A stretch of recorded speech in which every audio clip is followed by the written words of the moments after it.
Mature content. The following stream contains content that may not be suitable for all audiences, including mature themes, strong language, and potentially sensitive material. Viewer discretion is advised. What up? Hey, Lisa. Thanks for being here. I am starting early because court ended early today, and that's the only reason I have been, one of the reasons I was at 7 o'clock yesterday Eastern, but they ended early. So I'm going to start early, see what we can get in here. And we are watching Utah versus Tracey Grist. And we're going to start with who they ended with today. Let me just set this up here. And that is Matthew's mom, the victim's mom. And then we're going to go back and watch more of that piece of shit, Catherine. But we're going to start with Matthew's mom. What's up, Sharon? Thanks for being here, guys. I appreciate it. Started early so we could get a little more in before this old man goes to bed. Additionally, it is like 80 degrees up in my house, but I will be damned, or at least upstairs, if I put on my AC before right now. There's just no way. The amount of money I pay for oil this winter, and then I'm not paying the extra for freaking air in freaking April. It's like 70 something outside, 80 in my house, but I can't have the windows open because it's too loud. Anyway, it's hot. So if you guys can hear the fan on my mic, let me know. Do you hear it? Hold on. It's not showing up on my mic level, so hopefully it's not like a problem. But any hoozle, here we go. Day 2, Utah versus Tracey Grist. What's up, Betty? Thanks for being here, everybody. Let's go. Yes. Whoa, this is not the beginning. I thought I was at the beginning of her testimony, and I was indeed not. Oh. Okay, good. Thank you, Lisa.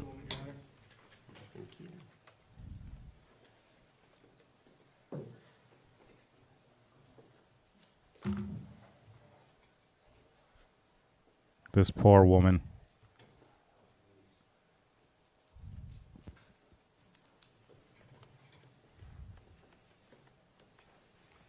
They can't do anything out without you. You're the brains of the outfit. That's my fault. I'm sorry, John.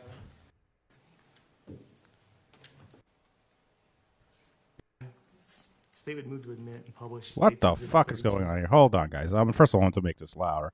So we're going to have to put on the old volume booster, and then we're going to have to go to... I thought this was right where she started, but what the fuck? Did we... Nope. That was the DNA expert, and certainly not watching that. What the... Any objection?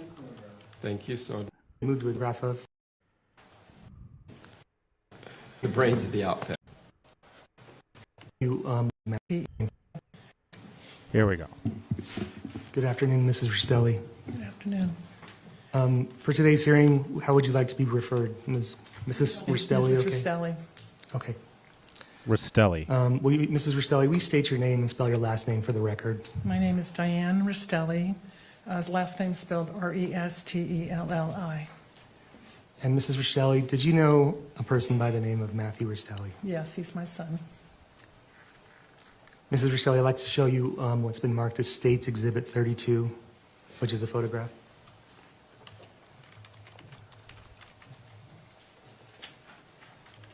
One moment, Your Honor.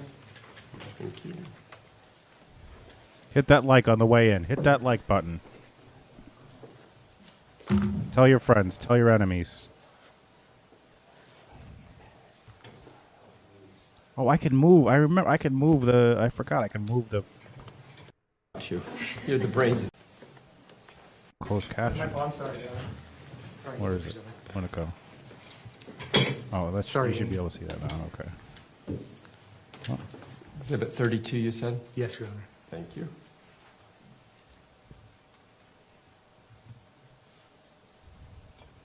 And if we just show that to the witness. You recognize who that is a photograph of? This is my son, Matthew. Is that an accurate depiction of him? State would move to admit and publish State's Exhibit 32. Any objection? Thank you, so admitted. And how old was Matthew when he died? 42. And did you raise Matthew? Yes. My son, my husband and I, Tom. Tell me a little bit about your family. Did you have other children? Yes, I have 3 sons. Thomas Paul. Here's one issue I have here. Correct me if I'm wrong. That's got to be his. This is from his wedding to her, right? They're using the picture from his wedding, or maybe I could be wrong. This could be from something else. Hopefully, it's not from his wedding to her. The third is my oldest, and he lives in Denver. Obviously, Matthew lived in Temecula, and I have my youngest son, Jonathan Mark. I got to make this louder. She is very soft-spoken.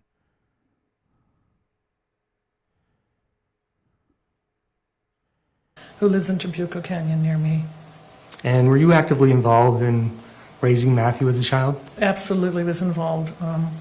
Because I had 3 sons, I didn't get to do the girl things. So I even joined the Boy Scouts, and participated in camping and Boy Scout activities.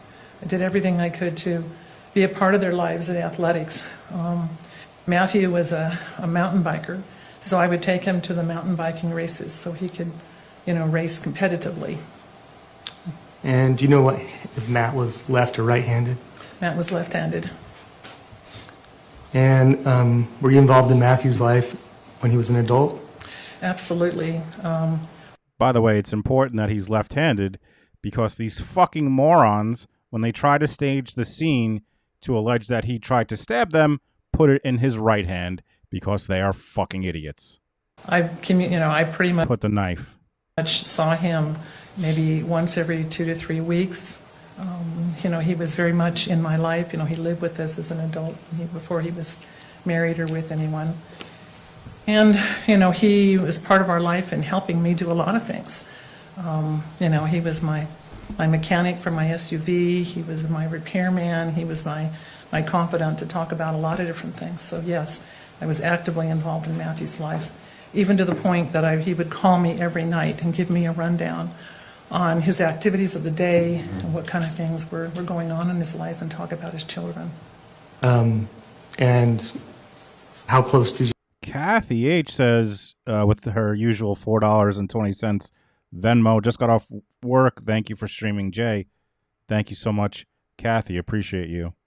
You lived to him? I lived about an hour away from him. And what was his personality like? Matt loved the outdoors. He just loved, sharing pictures of little spiders, and he just had a really cute personality. He was helpful. He was caring. He was personable, and he had a lot of heart. When anybody was in need or had a problem, he tried to see what he can do to help. He was always helping stranded travelers on the road, giving them water, helping them start their cars, helping them tow their truck out of a ditch or fix a tire. And this is Matt. He was a very caring individual. And I have to say that he promised his dad on his deathbed in 2020 that he would look after me, that he would keep track of me and help. And he absolutely did that.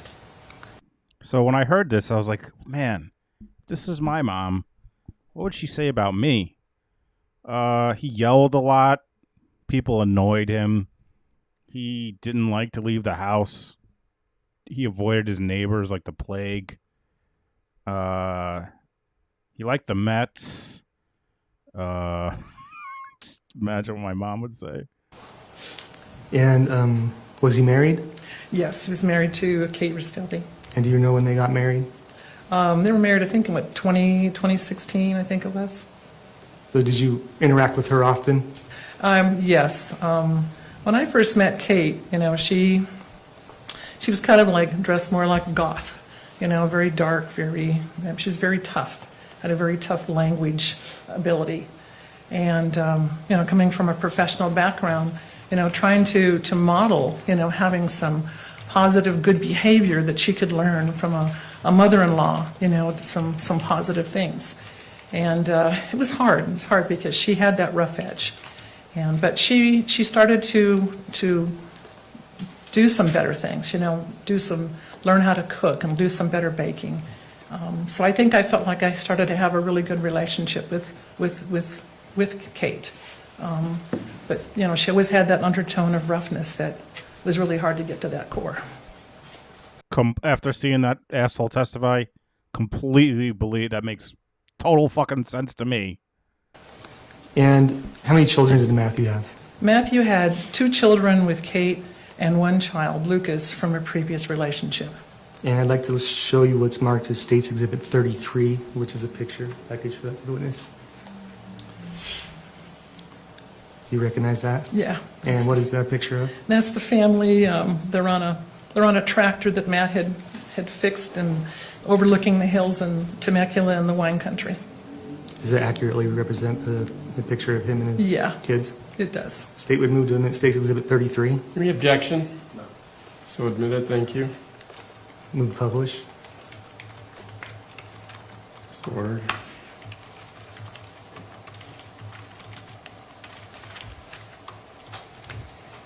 Did you have a chance to observe their family dynamic? Yes, I did. Since I was out there off and on, I would be there, bring them food, bring them food for dinner, spend the night on some occasion, and was able to. All 3 of these kids don't have their dad now because these piece of shits couldn't just get a fucking divorce. Oh, it makes me so fucking mad. To see just, some of that rough edge, that Kate always seemed to have. And I even witnessed it in how she talked and treated my oldest grandson, Lucas. And it was uncomfortable. And I could really tell when Kate was getting worked up, and that we had to really be careful about what kind of words and what we spoke to her about. And I'm pretty good at that, being a retired college professor in the nursing field. I'd had a lot of, mental health training and knowing how to talk to people to make sure that you can, keep them calm and not get worked up. But Kate was a real challenge in that regard. Mr. Facemeyer and Mr. Batawi, can I see you up here for a minute, please? So that was all we heard from her today, and it was bizarre because he calls them up. They have their little meeting of the minds. Boop, boop, boop. Jury room throw. Into the minute recess. I'm going to have you step out into the your room, the jury room throw. So he said,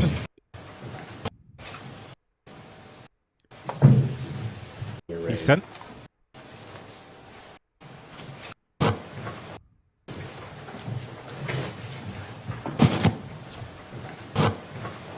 he sends the jury out.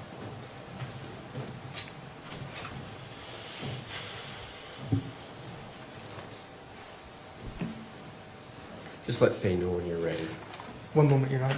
Can we approach it again? Yes. And they do a proposal again.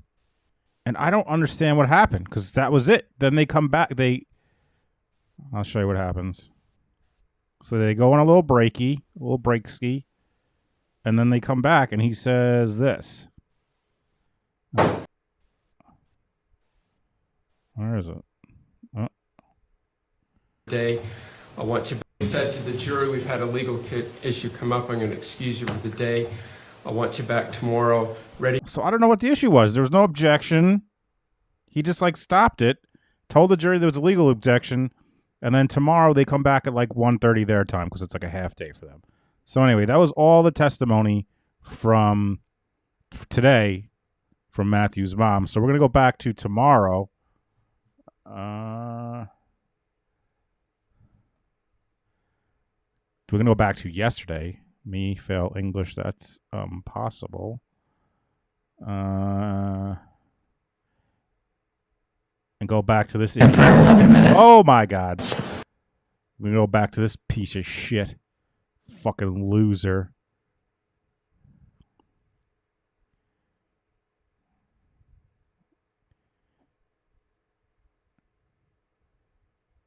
Oh, what's up, Kathy? Welcome in. I do mean yesterday. Okay. I talked to him for 11 minutes. Okay.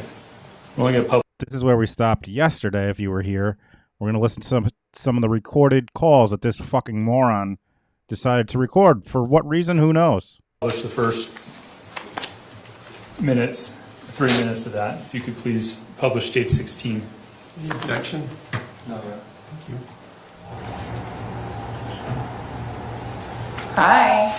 Hey, what's going on? How you doing? Good, how are you? Cool, just past Butterfield. I'm leaving here. Getting on the freeway in 5 minutes. Cool. So, got peaceful food. Awesome. Dogs. Right when I went to leave, there was like a tweaker car in front, so I had to like ask them if they needed help, and then they said they're letting their fans cool down, and then they took off. Okay. Sounds like shit. I have to wait for their tow truck to get them out of here. Fuck. Because I would have canceled if they were out in front for right now. So, it's all good though. Yeah. But I think when I get there, I don't think I want to turn the truck off. Okay. So I just want to get the car seats in, load up, and just kind of take off. Is that going to be doable? Yeah, you'll be here late. Yeah, I know. So- And then you'll take off, and then you'll take over driving. Yeah. And Okay. then I'll take over after that, and then we'll get home. Yeah, I would have wanted to do the same fucking thing. Not go see these fucking lunatic family. Yeah. Does that work for you? Yeah. So if you're not turning off the truck, No, I could. It doesn't matter. okay. But I got a new starter, and it should be fine. Okay.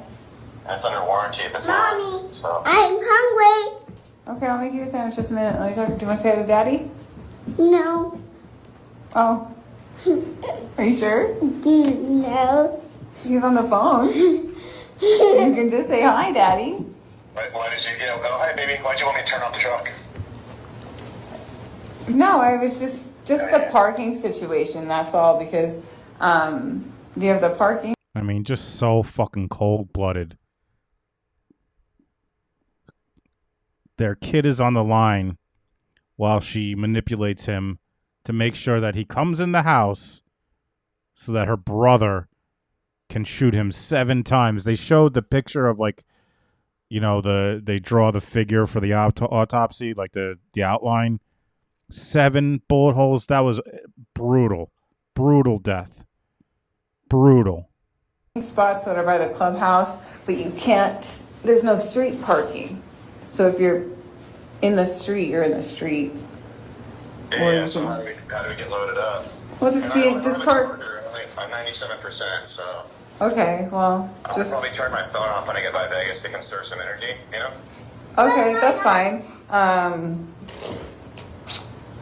Yeah, yeah. Probably just pull right up in front of the house. You know.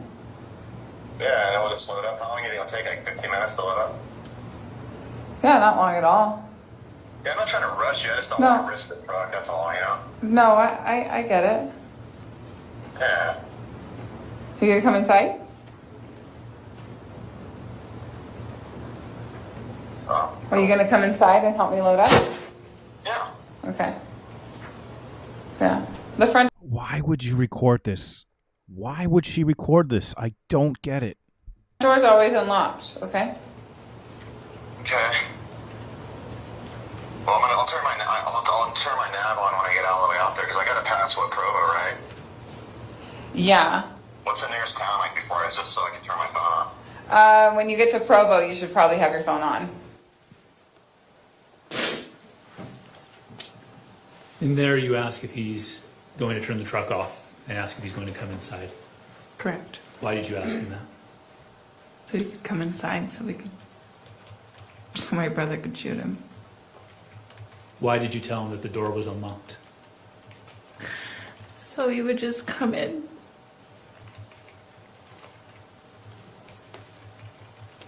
Spare me your tears, you fucking... She better not get parole. I'm gonna go to her parole hearings. This bitch better not fucking get parole. Fuck you. Bullshit. After, if we could publish States 12 again, please. Page 4. I don't believe you. Line 29. Is it fair to say that you had a variety of phone calls with your siblings and your mother after that call with Matt? Yes. Okay, line 29, who are you speaking to and what time is it? Talking to Rachel, and it's 12:48 in the afternoon. And how long do you speak for? About 20 minutes. Okay, we go to line 28, please. Shut your mouth. Okay. Who are you talking to on line 28? My mom, Okay, what time is that? 12:58 for 7 minutes, almost 8. Do you remember having a group call with your mom and Rachel Jorgensen at that time? I don't remember it being a group call, but it's absolutely plausible. Remember what was discussed with Rachel? I believe if it was anything, it was having Rory go out to Rachel's house for the evening. But I don't know if I was actually on that call. Did you tell her why Rory should go to her house in Ogden? No. No. Okay, so that call with your mom, if it was 7 minutes long or roughly 8 minutes long at 12:58, would have ended shortly after 1 o'clock. Is that fair? About 1:05? Yes. Okay. We could please publish states 10 again. Page 23.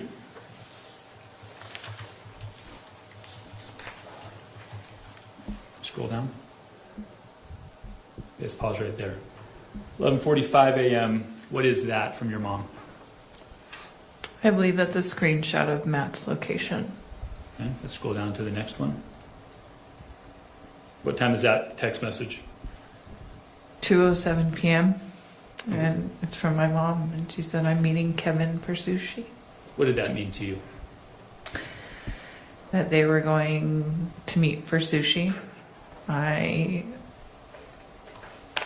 know what they talked about. I don't know what they talked about, but I know what that sushi meeting was for. What was your understanding of what that sushi meeting was for? They were going to talk details about how the night was going to go. And again, to be clear, when you say how the night was going to go, Planning Matt's murder. well, your mom, she sends that message to you at 2:07, right? Yeah. And then if we could please jump to this same exhibit.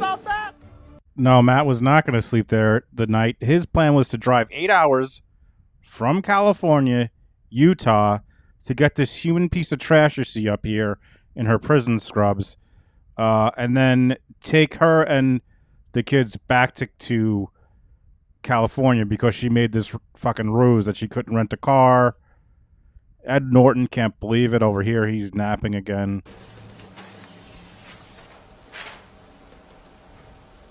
Page 26.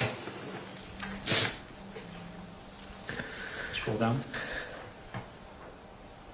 Right there, from your mom. What did she say to you at 2:19?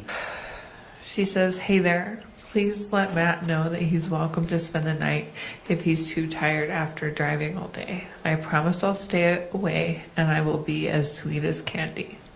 Scroll down, please. And what's your response? Okay. And then her next text message. Or else if you guys want, I can give you I forgot. I got to put this fucking onto out of Utah speed, and at least let's go 1.5. $100 or so towards a hotel, so you can stop if you need to. Okay, the next one, your response to that? Okay, I'll tell him. Please continue to the next page. Read that one from your mom, please, at 2:20. I'm not trying to get in your business at all. I just want him to know that if he needs to rest, he can rest at the house, or we can get a hotel room for you guys, or maybe you can just start driving to go back because you will not have driven all day the way he did. Okay, and then Even a hotel room in St. George might be okay. and then your response. Go ahead and read that one. Go ahead and read that one for mom too, and we'll read your response. $200 for a hotel room I can handle, as opposed to the rental car on the way back. Okay, and then your response to him, Okay, on the phone with him now. and finally her response to you. What was your understanding of these messages? Well, sorry, let me back up. Did you relay those messages to Matt? I believe so, yes. Okay, what was the purpose of relaying those messages to Matt? To make him feel that there were many options and that he wasn't stuck with one option, wasn't stuck driving home, wasn't stuck staying at my mom's house. There were options To be to clear, keep driving. at 2:20 p.m., were you going home? No. State moves to publish. Sorry, actually, let's go back to Exhibit 12, please. So those text messages with your mom were at 2:20 p.m. Would you please read line 25 who you talked to and what time it was? I talked to Matt at 2:20 for 6 minutes and 32 seconds.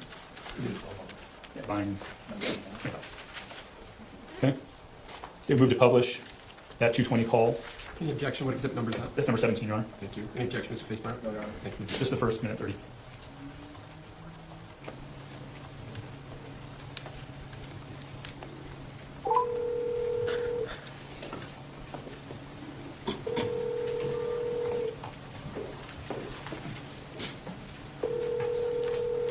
Yeah, what's going on? Good, how are you?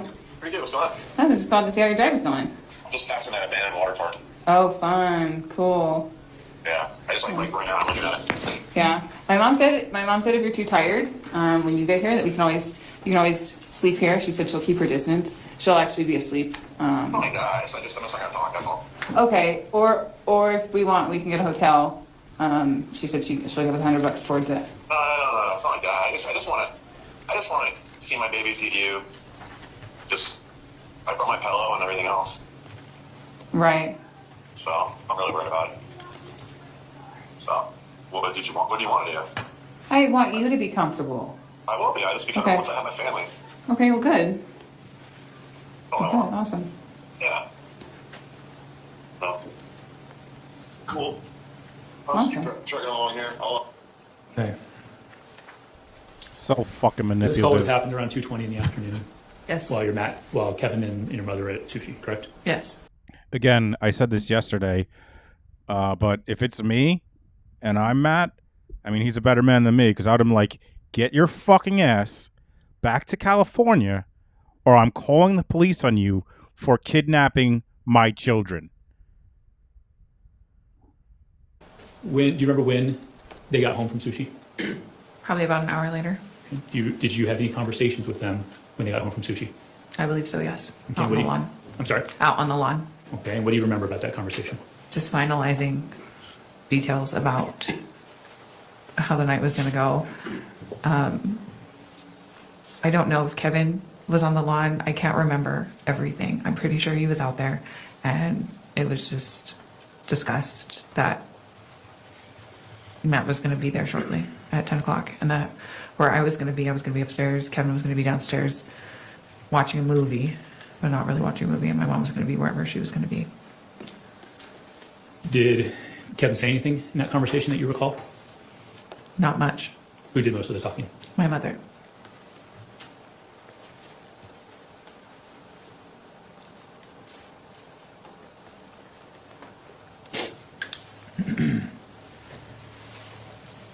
You mentioned earlier when I asked you if you'd ever talked to Kevin and your mom about this, you said yes, a few days before or maybe the day of. You remember that, your testimony earlier today? Yes. Okay.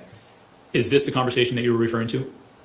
It's one of the conversations. I know that when I found out Matt was coming out, I went into Kevin's room. I almost sent him a text message. I was like, no, I'm not going to send him a text message. But I knocked on his door and I said, Matt's coming out. And I was very tearful and he knew what I meant and he knew what was going to happen. I guess that's more hearsay, but he knew. You told him Yeah. that Matt was coming out. Yes. And that would have been the morning of the 12th? Yes.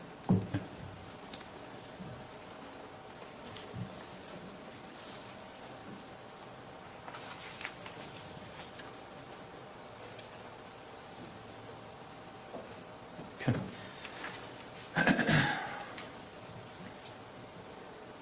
If we go back to Exhibit 12, please, phone log. Go to the top of page 2, please. You have more phone calls with Matt as he's driving out over the next several hours, correct? Yes, I do. And would you please identify line 10, who you called and what time that call was at? I called Matt. It was at line 10. It's an incoming call at 8:13, and we just spoke for about a minute and 40 seconds. Your Honor, the state would seek to admit State's Exhibit 18, please, which was previously admitted. Sorry, seek to publish. Mr. Facemeyer, any objection to 18? Oh, me? I want to. I'm just Hi, Daddy. So I put some cardboard in there where I can start from it. Yeah, that's fine. We can do that. How long is it going to take to get loaded? Not long. Should I just leave it running? That's fine. One, this is an apple on your iPad. Mean the apple Okay. iPad. This is an apple iPad. Yeah. Huh? Means it's an iPad. Okay, you can talk to Daddy? This is apple. All right. Hi, Daddy. Okay. I don't want to just leave it running the whole time just so I don't have to risk it not starting out here. That's fine. So, is that okay? That's fine. Yeah. You're going to come in though, right? Yeah, but I just want to make it like easy. I don't want to like hang on. Yeah, no, it's going to be easy. No, it's going to be easy. Yeah, so, but it's like the typical drifts, like, because I kind of ran this truck. Mom, Okay. I want to watch my iPad with YouTube on. Okay. I want to watch my iPad with YouTube. Okay, Steele, stop, please. I tried to keep him up as long as possible so he would sleep. I don't want sleep. I don't want sleep. That sounds about right. So, Can I Cool. stay up for a little all right, bit sounds good. more? Can I Okay, stay bye. up a little bit more, please? No, Yeah. no, we're not doing that. Okay, so at 8:13, you again ask him to come inside, right? Yes, I do. After this phone call, what do you do? Hey, I get my kids ready for bed. I believe I put them in the bath, and I believe I gave them a melatonin gummy to help them go to sleep, to stay asleep. And I believe I went downstairs probably an hour later and saw what everybody was doing downstairs, like my mom and Kevin. I think Kevin was on the couch, just on his laptop, the way he normally would be. And then my mom was just picking up and cleaning up. Okay. When you say your mom was picking up and cleaning up, what do you mean? I think she may have just been finishing up dishes. We had gotten the house ready prior to that. Okay. So when you say you got the house ready prior, what do you mean? We removed the screen off of the front door to make it easier for Matt to come in and not be so deterred. We moved the kids' toys from the front room into the garage, so he didn't realize that we had no intentions of leaving and or making a mess on them with blood spatter. And then my mom covered her couches with blankets to prevent blood spatter. And did you watch her make these preparations? I did. Did Kevin help, or was it mostly your mom? It was me and my mom. I'm going to show just the witness, States Exhibit 19. Do you recognize that photo? I do. Does it appear to be an accurate representation of what the house normally looked like? It does. It would move to admit States Exhibit 19. Any objection? Thank you. Move to publish. No objection.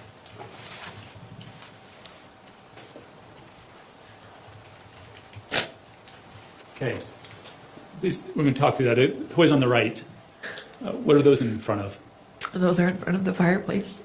Okay, and what did you and your mom do with those toys? We moved them into the garage. Into the garage or into the office. I can't remember exactly where we moved. Okay. And you referenced a screen. Is that, can you point that out on the picture? So if you see the line on the front door, it's one of those magnetic screens that clicks together when you after you walk through it. It's Velcroed on, and we removed it from the Velcro. Okay. And which couch, or was it all couch? What did she do with, you said something about a blanket on a couch. Right as you walk in, that first couch, there was a blanket draped over that one. I don't know, I can't remember if there were, I believe there was 2 blankets, one on each couch. But just to prevent her couches from getting dirty. Okay. That's so fucking crazy. Like, I'm surprised they didn't try to lure him into the bath tub and wrap him in the curtain, like professionally. Like, it's so fucked up. Get down and just show the witness States Exhibit 20, please. So fucked up. Okay. Does that picture accurately reflect what it looked like the night of? Yes. State moves to admit Exhibit 20. Any objection? No, you're right. Permission to publish, please.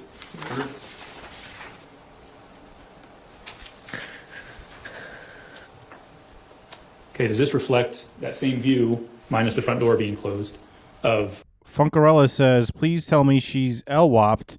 No, she is not LWOPed, and she sure thinks she's getting out early. the And home she may, based on her plea deal. the night that Matt was shot? Yes, and the office door is also closed. And so that's a difference as well. Yeah. Thank you. Is that the blanket you were referring to on that couch on the left? Yes. And then the toys are gone. Yes. Whose sandal is that in front? That's Matt's sandal.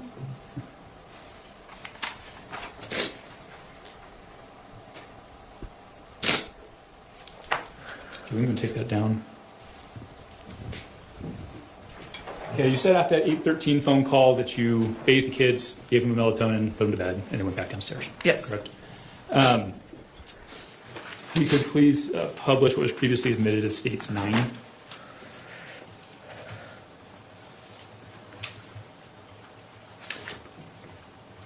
want to scroll down?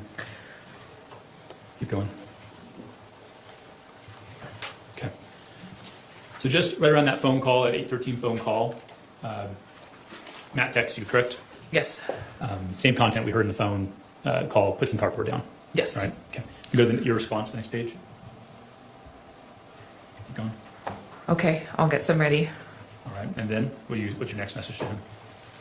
I sent him the gate code At what time was that? at 8:59, Okay. And why did you send him the gate code? so he could make his way into the gated community because my mother lives in a gated community. Could he have gotten in without the gate code? Yes, instantaneously, probably not. He would have to wait for another car to follow in. And trail him in? Yeah. Okay. And then one more. Go down one more page, please. And what's that a picture of? That's a picture of the front of the house with the cardboard in front of it. Okay. And what time do you send him that? 9:05. Thank you. Can you pull that down?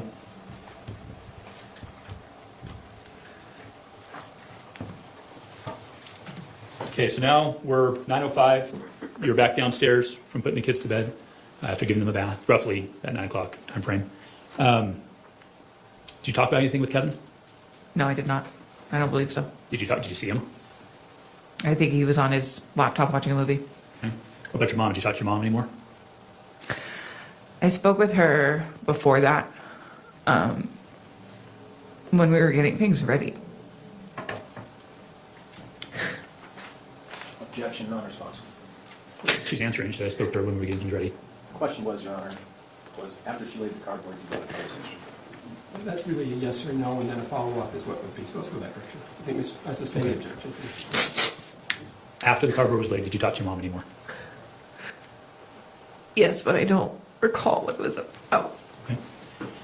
And did you, what steps did you take next between then and 10 o'clock? I was just upstairs, just scrolling on my phone. Okay. What did you observe next? At 10 o'clock when he pulled up. Whatever you remember next. At 10 o'clock when he pulled up. And then I just remember, I'm 99% sure that he rang the bell. Nobody answered the door. Sorry. He came inside. I don't know what happened. And then I heard the gunshots. I heard Matt say, ow, ow.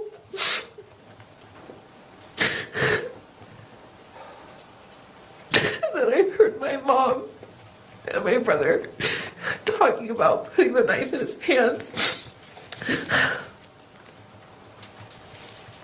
Kevin telling my mom to be careful because he could still be alive.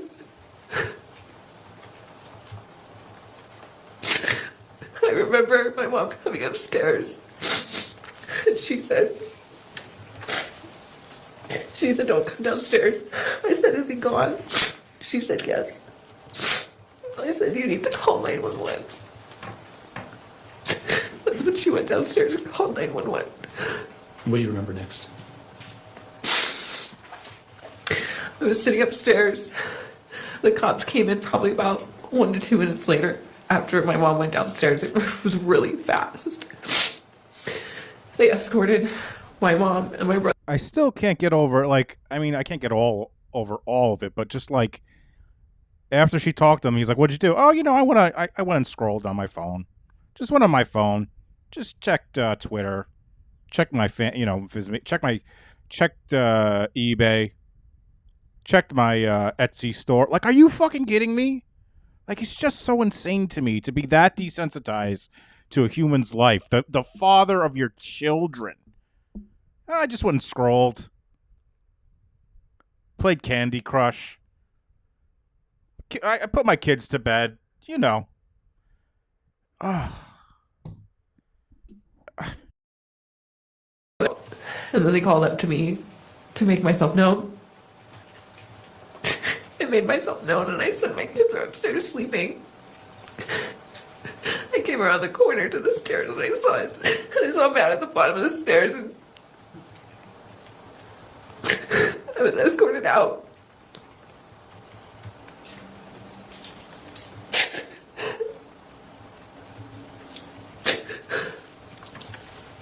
Did you see Matt's body at the bottom of the stairs? I did. I'm sorry, you said you did? I did, yes. Did you observe a knife in his hand? I believe there was a knife in his hand. I don't know if the... All these tears now, and then in about, I don't know, 20 minutes when she gets on cross, she talks about what a piece of shit Matthew was and flirts with a defense attorney. Fuck this bitch. Cops had taken it out at that point. That moment was very traumatizing. I remember when I saw him, I wanted to fall to the ground screaming, but I knew that if I did that, I ran the risk of being shot myself because the officers don't know what they're going into. They don't know who's armed. And so What the fuck are you talking about, bitch? If you fell to the ground crying, they're gonna shoot you? I mean, I guess maybe. Just had to walk out. And from there, you interviewed with law enforcement, right? I did. What you're telling us today, is that what you told law enforcement? No, it's not. Had you had a conversation with your mom or Kevin? Well, let me do it one at a time. Had you had a conversation with your mom about what you'd tell police? Yes. And what were you supposed to tell police? That Matt had arrived later than he had actually gotten there, that he came in angry, that he was just aggravated and mad when he came, and that he was mad on the phone. Was Matt mad on the phone? Not entirely. There was an instance where he was, I don't remember the restaurant, but he said that he was getting irritated at one of the workers, that they were being rude to another customer. But not mad at you? Not mad at me, no. Did you hear an argument downstairs before the gunshots? No, I did not. Did you hear any exchange before the gunshots? No, I did not. Based on the layout of the house, would you expect to have heard conversation if it had occurred? Yes, I was sitting up right on the top of the stairs, like on on a landing. So I did hear everything, and I did not hear an argument. Or any conversation at all? I did hear the conversation of them putting the knife in his hand. Okay, sorry, before the shooting. No, I did not hear any conversation or argument.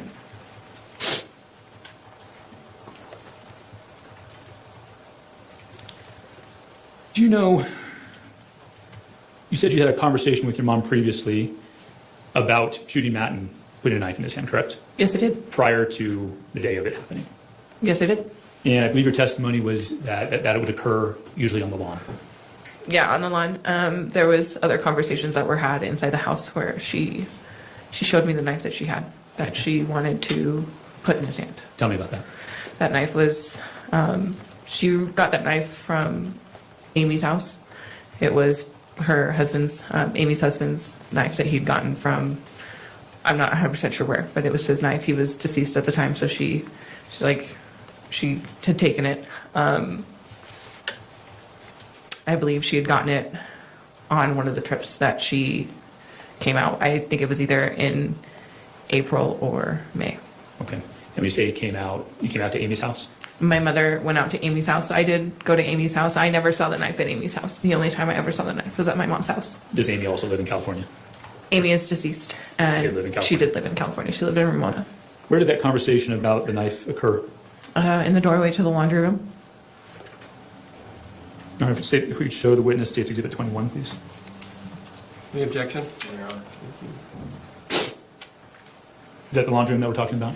Yes. Is that an accurate reflection of what it looked like? Yes. State would move to admit Exhibit 21. There's been no objections. And move to publish, please.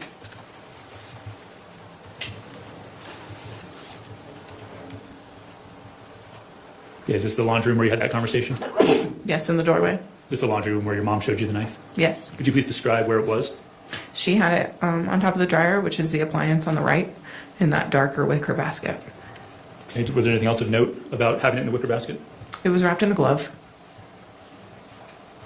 And what if anything else did she say to you in that conversation? She said that she had wiped it down and that she was going to put it in Matt's hand after he was shot. Do you remember when this conversation was in relation to the day of the shooting? 2 or 3 days prior. Okay. We can take that down and please show the witness states 22. You recognize that?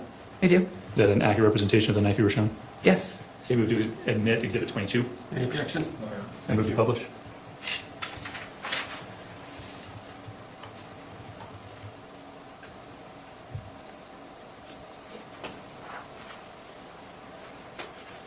Is that the knife that you were shown? Yes, it was.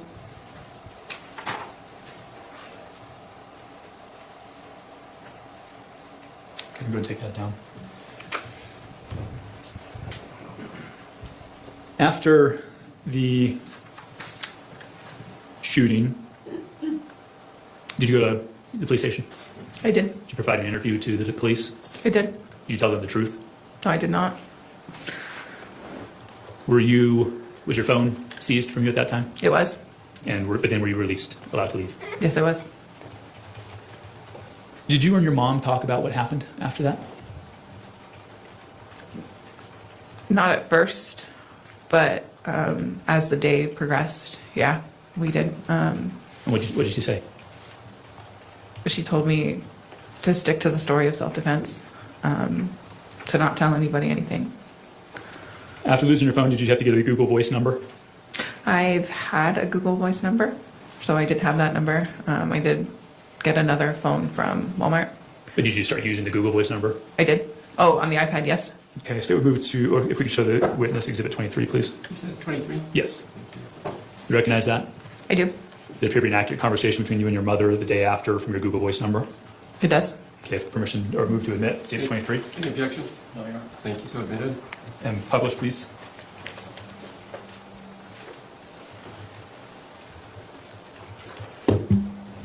That second line at 7:13, sorry, 6 p.m. on 7:13. Would you please read that message from Tracey? Do not talk with Diane about anything that happened. It can be used against Kevin, so don't tell what happened. And the next one, please. Just say it was a blur, or you don't want to talk about it right then or whenever. Thank you. We can pull that down.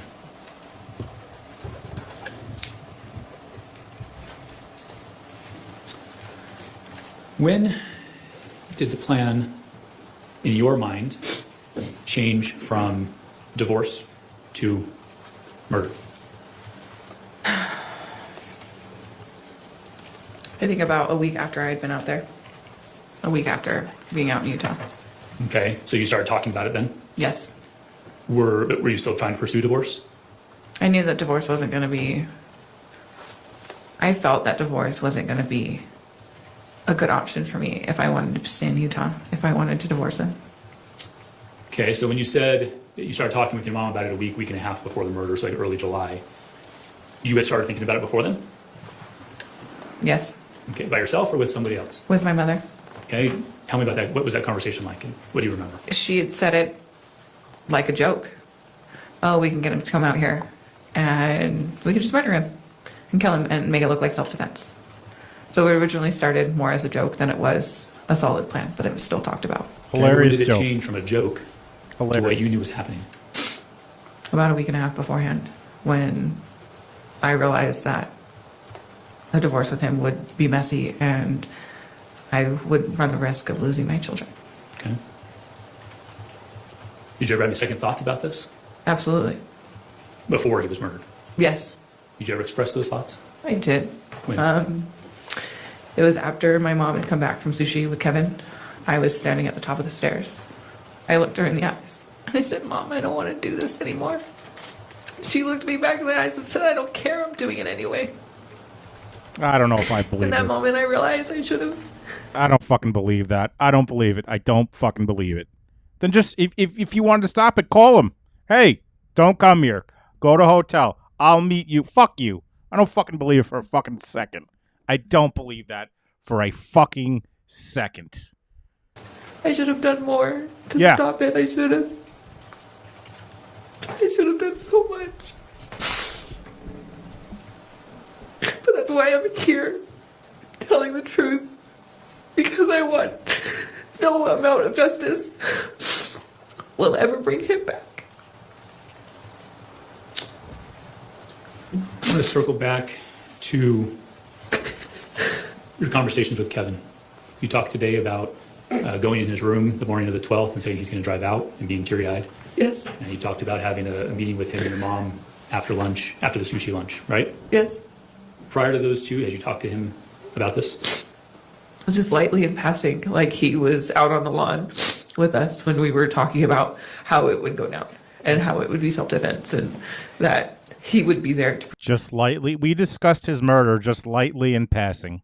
Just lightly in passing. He's like, I'm going to shoot him in the fucking chest. Just lightly in passing. I was like, I'm going to put the knife in his hand after you shoot him in the fucking chest 7 times. Protect and me. the back. Ugh, these fucking pieces of human fucking trash. Look at this piece of trash. Or dumb, stupid fucking face. You engaged in a, through your attorney, a negotiation with the state, correct? Correct. And her attorney is the attorney you want if you're in Utah to get this fucking deal for her. is it fair to say that you didn't share that information with the state at the time? No, I didn't remember everything, and I guess I was trying to protect Kevin more so and realizing that I can't protect Kevin. Okay. I want to tell 100% the truth. Is there anything else? Even if it gets me more time, that I wasn't 100% truthful. I want to be truthful now. Okay. Is there anything else that you need? Fuck you. You're so full of shit. I need to request for a foundation. I'm lost at time frame on what these answers are coming from. I was getting a little confused too. Why don't you back it up and take that into this? Okay. How far back? Just Kevin involvement? Well, her questions from way before to way after, and now I don't know what time frame she's even referring to. I think the question was, may we... Yes.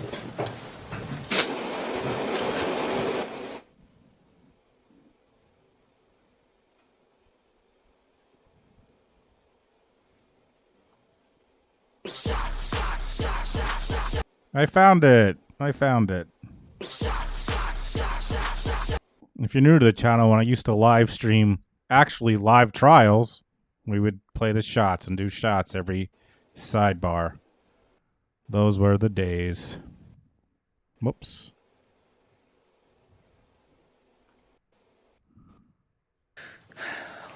When did you know information about Kevin? So when you said, when I had asked you, did you tell us this information about Kevin before? You said, no, I didn't remember. Correct. Okay. When did you not remember the aspects that involved Kevin? Say that one more time. Actually, a better way to ask it would be, when did you remember those aspects that involved Kevin? Just after going to being in jail and sitting and just racking my brain on what Why is it now only coming out of one ear? What the fuck? happened. One speaker. You've referenced this before. You used to smoke a lot of marijuana. Yes, right? sir. Are you clean in jail or in Yes, prison? I am. Sorry, Yes, I am. again. Are you clean in prison? Yes, I am. Okay. Has that helped? Here, Edwin Norton's taking a little snoozle. Ed Norton's like, I can't listen to this shit anymore. I'm gonna take a nap. What you're thinking? Yeah, I believe so, and it's helped a lot. 1 second, Your Honor. Thank you. He's back up, or he's looking at his phone.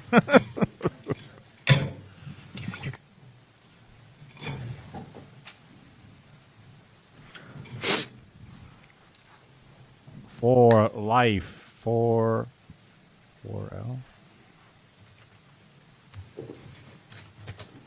Just one piece of cleanup, and then I'll pass the witness. You can please show the witness Exhibit 27. You recognize that? I do. Is that the family, the 250 that we heard reference to? Yes, it is. State would move to admit, State's Exhibit 27. Any objection? With that, I'll pass the witness. Is face bar across? Yes. If we could take a break, Your Honor. All right.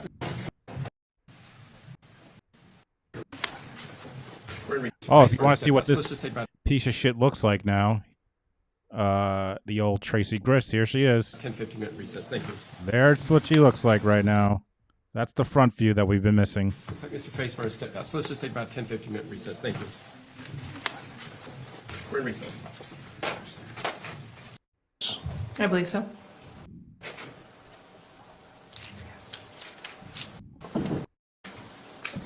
And now, if you weren't annoyed with this piece of trash before, oh boy, hold on to your fucking hats for this cross-examination. I already posted a short about this. This cross-examination is bizarro world. And, you know, some people, I saw some people comment on my thing like this is out of control. And some people are like, oh, it's just the defense attorney. He's building rapport. I've watched enough trials. I've seen attorneys build rapport. He goes too fucking far. You know, Matthew's mom is in the audience, and it's like they're fucking flirting or they're just like chatting at a barbecue. It was inappropriate. I don't care what anyone says. It almost reminded me a little bit of, excuse me, in the Gwyneth Paltrow trial, the little defense attorney that was not defense. Well, the attorney, the girl for Terry Sanderson, it was like fangirling over Gwyneth Paltrow. It was just inappropriate. Anyway, here we go. You'll see. Judge for yourself.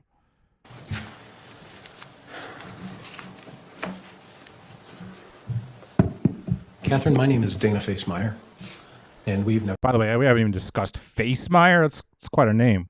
met before. Is that right? Correct. But I've always known you as Kate because everyone seems to call you Kate. Correct. Is it okay if I call you Kate? Yes. I'll do that. Kate, the very last question asked of you today by prosecution. Sorry, just getting my stuff together. It was about marijuana. I'll be honest, I did not think that would be the last question asked you. I was surprised. And you said you use marijuana, or you had used marijuana. Is that right? Yes. And you've now been incarcerated. You're wearing a prison uniform, correct? Yes. And so I assume you've been clean off controlled substances for some time. Yes, I just received my 18-month chip. 18 months. That means you've been incarcerated 18 months. Yes. And congratulations. Being clean is being happy. Yes, it is. Yeah. Do you... Hey, buddy, I'm not clean. I'm pretty happy. I mean, I'm not addicted to anything, but... feel that you've had any disabling effects from your marijuana use? I believe so. What are some of those effects you've experienced? I'm just not myself. I don't think clearly. You're almost in a, for lack of a better word, psychosis. Yeah. Oh, you're aware stop it. You never fucking thought clearly in the first place, you fucking idiot. of marijuana psychosis then, right? Yes, I am. Oh, psychosis. Get the fuck out of here. Marijuana psychosis. Yeah, the National Institute of Drug Abuse refers to marijuana as being a substance, cannabinoid, as causing psychosis. You're aware of that? Yes. What other symptoms do you think have you experienced due to your marijuana use? I'm not 100% sure. Lack of memory? Yes, lack of memory, slowed reaction. And today, the problem we have with this case is we're asking for you to have great memory, aren't we? Yeah, and I've never had great memory. Yeah. So. And so that's hard. And it's not anyone's fault except really your own that you decided to be a chronic marijuana user. Is that right? I would disagree. I've had a lot of childhood trauma, and I don't remember a lot of my childhood. And I did not start smoking marijuana until I was 17. 17. So this picture is right near you. I think this is Exhibit 1. Is that right? Yeah. This picture, Exhibit 1, is your family tree in a large sense. Is that right? Yes. And left out of this picture are is your father or other fathers, except for Matt. Is that right? Correct. But you did state in your testimony that you were visited in Temecula by Carolyn and your father. He was in the car with her. Yeah. At the time, I didn't really have a good relationship with him, so it was... At the time you did not? Yes. Okay. So it was just more or less an in passing kind of thing. Okay. I didn't really have much of a conversation with him that day. How old are you today? How old am I? Yeah. I'm 38. 38. And so you were first incarcerated when you're 36? Yes, I believe so. 36? October 29th of 2024. So if I go 18 plus 18, that's 36, right? Okay. And so half of your year, or half of your life, has been being a chronic marijuana user. Is that right? Sounds about right. You also talked about that you had a trailer on your property in Temecula that was your smoking trailer, I guess. Was there a Yes. different name for it? I called it my smoking camper because it was a little sliding camper that you put. It actually went in the back of. It fit in the back of the truck that we owned, so it was a little camper. It didn't have wheels. But was this your place? I shared it with my husband, but he had gotten it for me. Yeah. And was he a marijuana smoker as well? Yes, he was. And was he a drinker as well? Yes, he was. Were you a drinker? Not as heavily as he was. I quit smoking. I quit drinking about, I want to say January of 2024. Okay. Yeah. Yeah. Okay. So with this marijuana use, the purpose of the marijuana use, I would imagine, would be to have to get high, right? That's one purpose. Yes. And did you have any other purposes for your marijuana use? I liked it to suppress my appetite, and I enjoyed the actual recreational of the smoking. Yeah. It's the first fucking time I've ever heard in my life someone smoking weed to suppress their appetite. And through 18 years of it, you and Matt joined in that marijuana partying kind of experience, or smoking kind of experience, right? Correct. And in California, there came a point in time where it was legal recreationally, right? Yes, it's been legal recreationally for a long time in California. Well, that's where it ended. It ended with marijuana, so I thought we'd at least talk about that, where it ended. So thank you. Okay. In your family tree here, we have Tara Lynn. By the way, just her body language is pissing me off. Like the way she's like smirking at him and kind of like sit up, sit up, sit up and sit straight. We have Tara Lynn, whose name is Fisher, but that's not her last name, is it? That's spelled incorrectly, but yes, that is her last name. Fischer. Thank you. But Tara Lynn's maiden name is what? Sam. And then there's Tim Ellis, right? Yes. And all four of these kids are Tracey's children, right? Correct. All 7 of those are her children. I understand. But all 4 of them have from the Ellis line of family. Is that right? Yes. And then we have Rachel Jorgensen, but that's her married name, right? Correct. What's Rachel's last name? Trujillo is her maiden name. Okay. And then we have Jacob Trujillo, right? Correct. So that's a different father, Rachel and Jacob, for the other 4 children. Is that right? Yes. And then we have, I'm just going to call her Rory. Everyone else calls her Rory, and I used to live in Aurora, Illinois, but I'm going to call her Rory, if that's okay. I call her Ari, but yes, call her Rory. Okay. And Ari France. Yes. Is that a different father than the Trujillos? Yes. Okay. So we have Mom, Tracey, my client, your mother, and she has three groups of children from 3 different men, right? Correct. So can I ask, how did Tracey end her relationship with Mr. Ellis? I was 9, so I'm not 100% sure. I'm pretty sure there was infidelity. Did she kill him? No, Did she divorce him? she did. And where did that divorce take place? California. California. And then we have Mr. Trujillo, right? Yes. And how did Tracey end the Trujillo relationship? How was it? How did it end? It ended in a divorce. In divorce. And then the Franz, how did the Franz relationship end? In a divorce. Now, where did the Ellis divorce take place? Do you know? Did it take place in Utah? No, it took, I believe the only divorce that took place in Utah was the one that she had to Bruce Grist, the last name that she carries now. And that one took place in Utah. Every other one took place in California. So all of these children portions took place in California. Correct. Okay. And it turned out okay, didn't it? Sure. The kids were with Mom, right? Mm-hmm. And, Yes. And you had a life with 7? 1, 2, 3, 7? I mean, you were one of 7, right? And it was okay, wasn't it? Yeah, it was okay. And the life didn't come to an end because your mom got a divorce in California. Correct. And it didn't come to an end after the second divorce in California. Correct. In fact, you saw your mom doing some pretty good things during your life. And I don't mean things like creating Google or Apple.com, but she did some pretty good things while living in the Temecula area as a divorced woman. Is that right? Sure. She had a job? I believe it was all under the table, and what she did for a job is up for question. She had a job? Do you remember that question? That's a yes or no. No, I don't remember her having a real job. So she never worked, to your understanding, during the time that she had the kids, the 7 kids. Yes, she worked. Okay, thank you. That wasn't a trick question. I was just trying to give you a question. And I guess the question is, and this whole question that everybody in this case is asking is, Why was it necessary to go from I can't get a divorce and I'm going to lose my kids when you have a prime example right here, of someone who got a divorce and didn't lose their kids and didn't kill anyone to get it to happen? So why do you think the reason is that you chose to be a murderer? I don't think that's a fair question. It was planned by my mother. I see. Do you remember when you were arrested on this case? I do. And when approximately was that?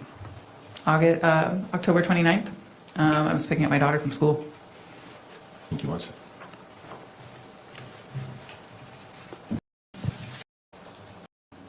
Is there a reason why you felt murder was the more appropriate end of your relationship with Matt than divorce? Because my mom posed it as the best idea. Do you remember saying here in court today that the reason you did is because you didn't want to lose your children? It was one of the reasons why, yes. Why would you think you'd lose your children? Because he would take them away from me. Why would he take them away from you? Is he a better parent than you? No, but he would. I feel like he would say what he needed to say to get me to look like an unfit mother. Are you an unfit mother? I don't feel I am. Okay. Are there any examples in your possible divorce world where you could have shown that you are not an unfit mother? That you cared for your children? Yes. That you fed your children? Yes. That you provided for your children? Yes. That Matt was somewhat aggressive with the children? It's a possibility. Well, is that or not, that you could have provided that information? I have no police records of me calling the cops on him, but I have multiple voice recordings and videos, but they were recorded without his permission, so it's not something that I would be able to use in court. So very clear, she just has a track record of fucking recording everything, basically. Who told you that? California? Who told you that? I don't know. Did anyone tell you that?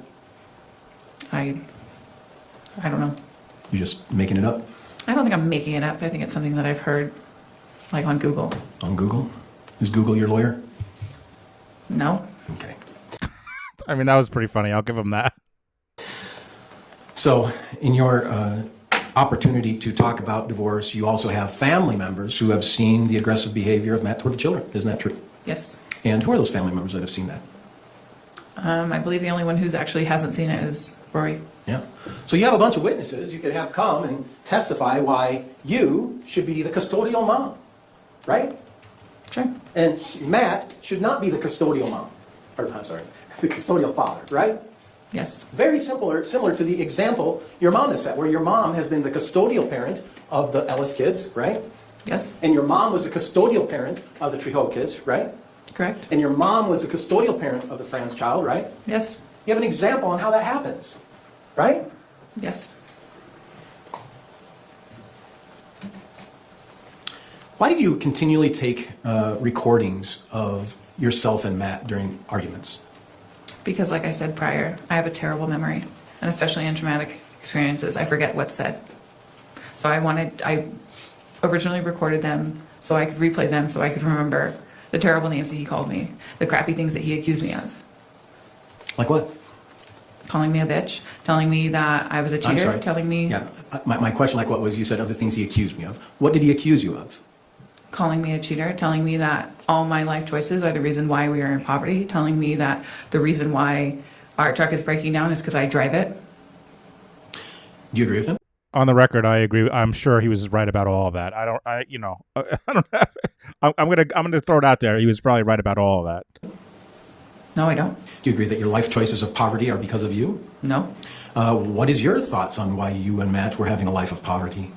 He was dealing with a tax issue, and he owed a substantial amount of money. And the IRS. And that's the reason for your poverty? One of the reasons. Is there any other reasons? He didn't have a job. I didn't have a job. He didn't work, did he? No, he did not. Did that help the family? No, it did not. How long did he not work? I'm not 100% sure. A lot? More often than not. Is there ever a time when his work was substantial or money was not as difficult a situation in your relationship with Matt? Yeah, there was points where he had a substantial amount of money. And what was the income vein during that time? He was a hay broker. A hay broker? Yes, sir. Okay. And any other crops? He did. The fuck is a hay broker? What the fuck is a hay broker? Hold on.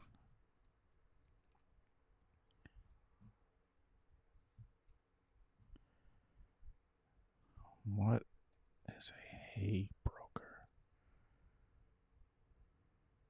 A hay broker is an intermediary who connects hay producers, farmers, with buyers such as horse facilities, cattle ranches, or feed stores, acting as a trusted agent in the agricultural supply chain. Learn something new every day. We don't have hay brokers on Long Island. You'll be shocked by that. Whoa, Abby just sent me $40. What does it say? Who would you rather be in a padded room? Hold on. Was there more to this? Who would you rather be in a padded room between? First of all, thank you, Abby, so much. Between who and who? He ran a skip loader and a bobcat, and he did dirt work for many different people. Landscaping, excavating style work? Yes. And when did that stop? In 2020. And so from 2020 to 2024, he was not working much. Correct. Were you working much? Oh, I see the rest of it. Who would you rather be in a padded room with for LWAP? Sarah Boone, this Kate lady, or Wendy? Holy shit. Sarah Boone, Kate, or Wendy? Holy shit. I'm going to pose that to the chat. Let's get a poll in here. Start a poll. Who would you rather have LWAP with? Sarah Boone, this asshole on the stand, Wendy Adelson. Who should I add? I should add another option. Who would be another annoying option? I got it. Lori Vallow. Start poll.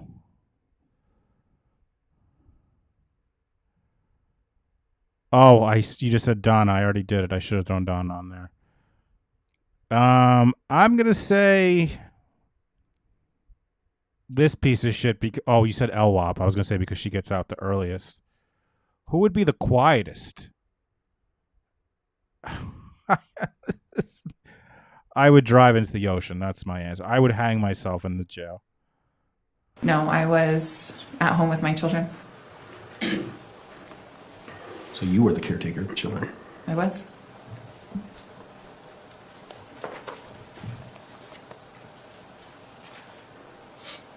I need to organize myself just for a minute here, please. In relation to your family there, I'm looking at your siblings and your mom, is there a person that you communicated with the most out of this group? Tara Lynn. And how often would you talk to Tara Lynn? Every other day, if not daily. So you had a lot of communication with Tara Lynn? Yes. Do you realize in the trial today, you testified that you spoke to your mom daily? Do you remember saying that? I don't believe I said that I talked to her daily, but it was at least every other day. When she moved to Utah, when she's in 2020, being in Utah, she worked a lot of hours, and there was more often than not she was tired, and there was only certain points where we knew that we could catch her. Who came up with the idea to move to Utah? Bruce and my mother. Yeah. Did Tara Lynn have any involvement with that? I don't know. With you, I mean. Well, with me going to Utah? Yeah, did she have something to say about that? Yeah, Tara Lynn agreed with that. And was there ever a plan to get a storage unit and things of that nature? I mean, we've seen some text messages. Yes, I had a storage unit. And whose plan was it to get a storage unit? I believe my mom and my sister came up with that. Isn't it true that we have a text that says Tara Lynn came up with that idea to start? I'm not sure of the text message, but And that your mom sent you possible. And that your mom sent you a credit card to assist in that? Not in the storage unit, but in the rental car. And the storage unit was provided only a day or 2 days max before you left the state of California, right? No, I had it for about 2 weeks before I left California. Okay. And so were you filling it up gradually then? Yes. Through those 2 weeks? Yes, I was acting as if I was donating things, taking things out in big black trash bags, acting as if I was selling things. Council, can I see up here for a second, please?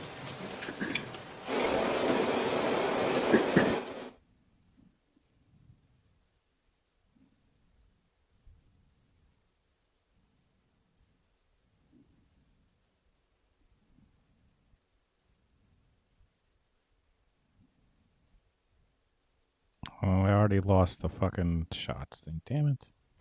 I'm back, baby! Ejaculate. So as this case began, I bring the ruckus to the ladies. Your statement is that you wanted to have an opportunity to provide justice for your children, is why you're here today, right? Yes. Justice for Matt. Yes. And for the truth. Yes, and justice for his family, his friends, his community, my family, justice for everybody. And that's why you're here to testify today. Yes. When did you start thinking about giving justice and truth a try? I don't recall when I went to my attorney to ask for the plea deal. Had you had an opportunity to review your case before you had talked to your attorney about that? I don't believe I was given anything before the plea deal. So I can't recall. So from October 29th, November, December, January, do you know what happened in January? Yes, my brother's trial. Your brother had a preliminary hearing. It wasn't Yes. the trial, it was a preliminary hearing. Excuse me. And at the preliminary hearing of 2025, the state put on evidence against your brother, isn't that right? Yes. And you were aware of that hearing, weren't you? Yes, I was not a part of that hearing. No, but you were aware of it. Is that correct? Yes, I knew it was happening. They put on exhibits very similar to the exhibits we have here. Were you aware of that? I did not see any of the exhibits. Were you ever told that by your lawyer? I don't recall. Did you ever know about, I don't know, the text messages? I did not ever see the text messages until here in trial. I was given a transcript of Kevin's actual, I believe his preliminary, and I don't believe any of the text messages were read out loud. So I'll try again. Did you know about the text messages? That I sent? Yeah. Yeah, when I sent them, I knew about them. And did you know that you were being arrested back in October 29, based upon these text messages?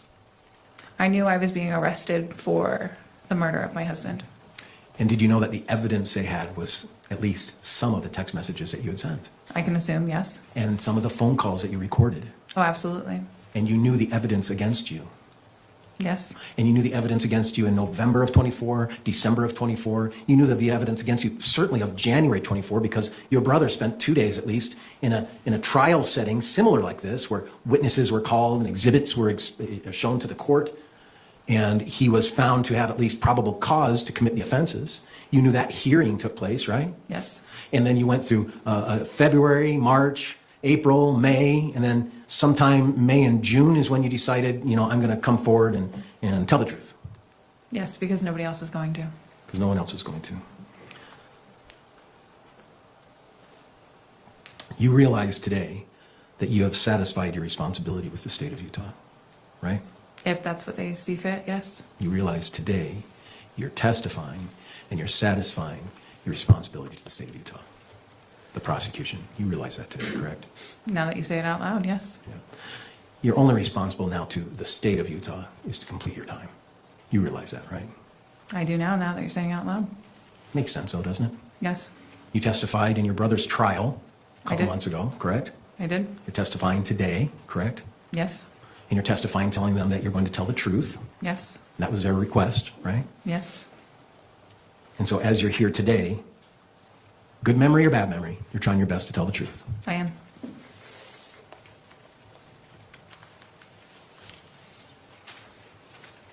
I'm a little confused as the case has gone on about some of the charges.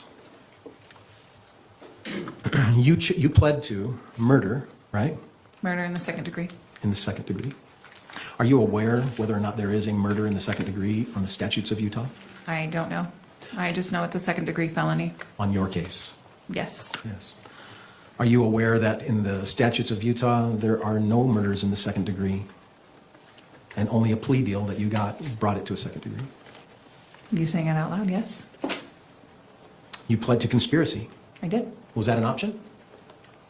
Well, in other words, were you able to just plead to murder? No. Did you have to plead to conspiracy? I was originally charged with 5 different charges, and when they returned with my plea deal, those are the charges that they gave me the option of pleading Murder? guilty to or not guilty. Murder, right? Yes. Conspiracy, Yes. right? And then criminal discharge of a firearm. Yes, sir. Now, that wasn't an original charge, was it? No, it was not. But in the end, they gave you criminal discharge of a firearm as a first-degree felony. Yes. First is worst in the state of Utah. Were you aware of that? Yes. First is worst. So your criminal discharge of a firearm was your worst first-degree felony. It's your only first-degree felony, right? Yes. And then you got murder reduced to a second-degree felony and conspiracy a second-degree felony. Yes. Did you ever ask to not plead to some of these charges? I asked for a reduction. I spoke with my attorney, and I wanted the first-degree felony moved down to a second-degree felony, and I was told that is not an option. Did you want the criminal discharge of a firearm reduced to a second-degree felony? I did. And that was not an option? That's what I was told. Are you aware that there's an officer going to testify in this trial to talk about the conspiracy between you, your brother, and your mother? Yes, I believe his name is Detective Nordine. Yes. Are you aware that Detective Nordine was of the opinion that the Apple AirTag placed in the truck had an original theory of murder during your Disney trip in February earlier that year? I did not know that. Yeah, he testified to that. Do you agree with him? No, I do not. The Apple tag was not placed in the truck in the Disney trip. It was placed the day I left for Utah. So there are certain things the officer might have testified to that you were able to clear up. Is that right? I would hope so. Is that a yes or a no? Yes. Yeah. And indeed, the idea of the Apple AirTag was presented to you from who? My older sister, Terrelyn. Yeah. And she told you I'd put an AirTag in the truck, right? Correct. And your testimony earlier today was that you wanted an AirTag in the truck because you wanted, hold on one moment.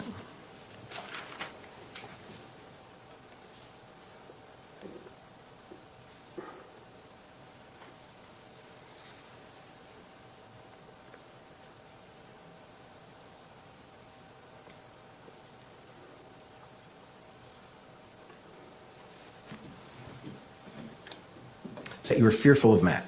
Yes. And you wanted to see where he was going. Yes. Why'd you want to see where he was going?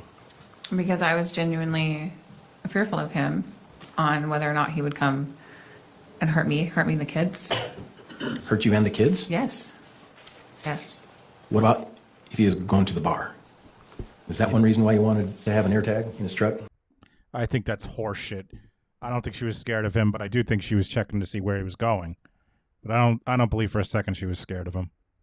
It was an added bonus, yes. It also caught him in a lie. I'm sorry? It also caught him in a lie, so I'm thankful I had the AirTag. What kind of lie? He lied to me and told me that the truck was towed, when in fact I knew that it was not. And was this... So now she's real glad to shit talk him. Crying before, but now let's talk shit about him. After you'd already come to Utah? This is the day that I came to Utah. Yeah. Now, when you say fearful of Matt, you've described that Matt has not been physically violent with you. Is that right? He has punched me once, but that was years before we got married. Great. When did you get married? 2016, November 2016. Isn't it true you've previously testified that he punched you early in your relationship? Yes. And your relationship began in 2008? Yes. So is it fair to say in 2008 is when you say that Matt punched you? It was probably 2011. So 3 years into the marriage, halfway. I was into the relationship. The relationship. Okay. We had a very off and on relationship. It was very toxic. And is that the only time that Matt ever physically assaulted you? Yes. Yeah. He'd never physically assaulted you any other time, right? No, not that I can recall. And especially since the date of marriage to today, right? Correct. But you can't say the same for yourself, can you? I'm sorry. Did you ever physically assault him? We had issues, yes. I got arrested for domestic violence. You got arrested for domestic violence. I did. And why do you think Matt would now all of a sudden be violent against you, I don't know, 18 years later? Well, like 2011, you said, was when the assault allegedly occurred when he punched you? Yes. Okay, so that's 21, that's 10, 5, 15 years later. Why do you think all of a sudden Matt would become violent? Because he was very verbally abusive. He would scream in my face. Did you ever scream in his face?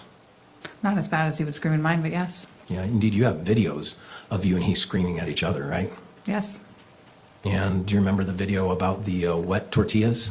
Sure, yeah. And you videoed a video between you and him arguing with each other. You remember that? Mm-hmm. Yes. And you did it subversively at first, didn't you?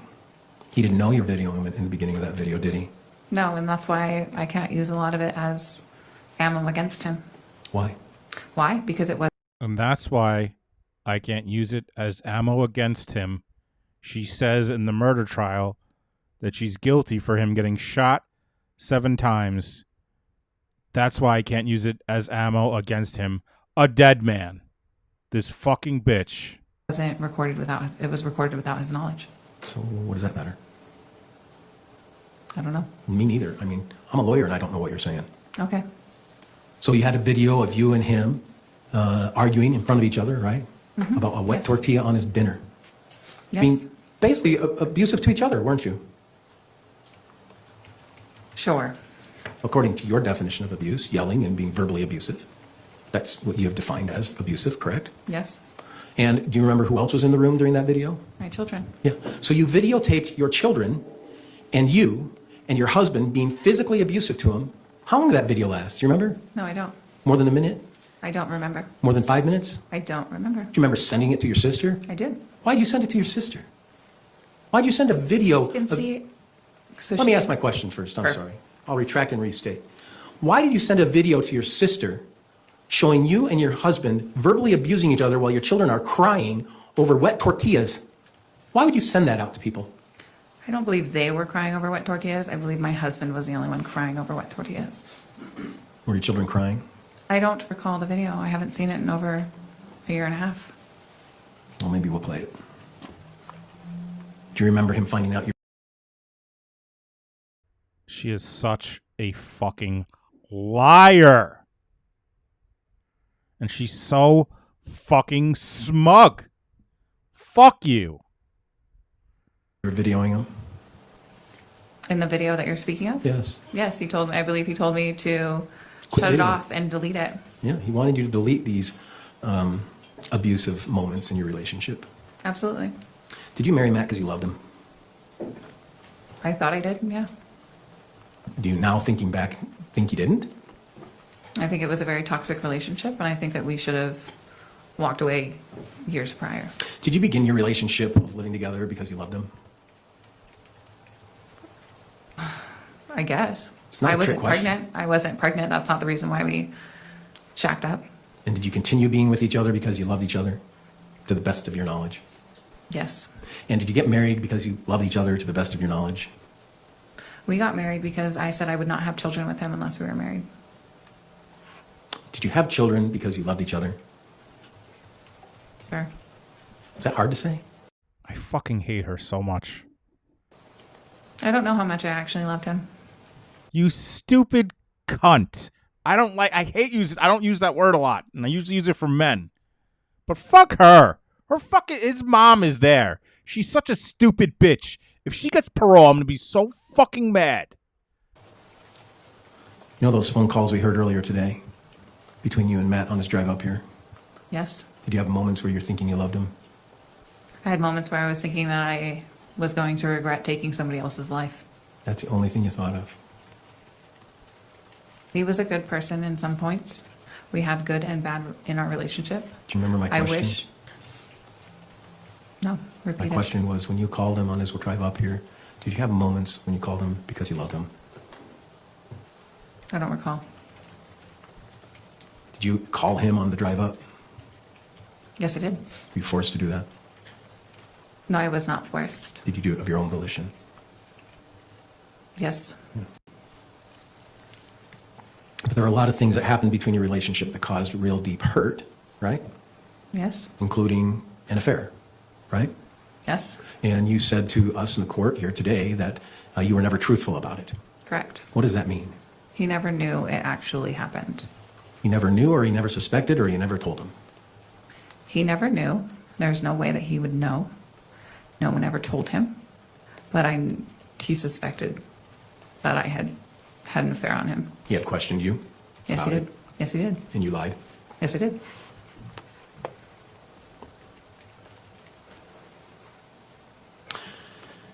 Do you recall a conversation that you had with Tracey regarding Kevin and his willingness to kill Matt?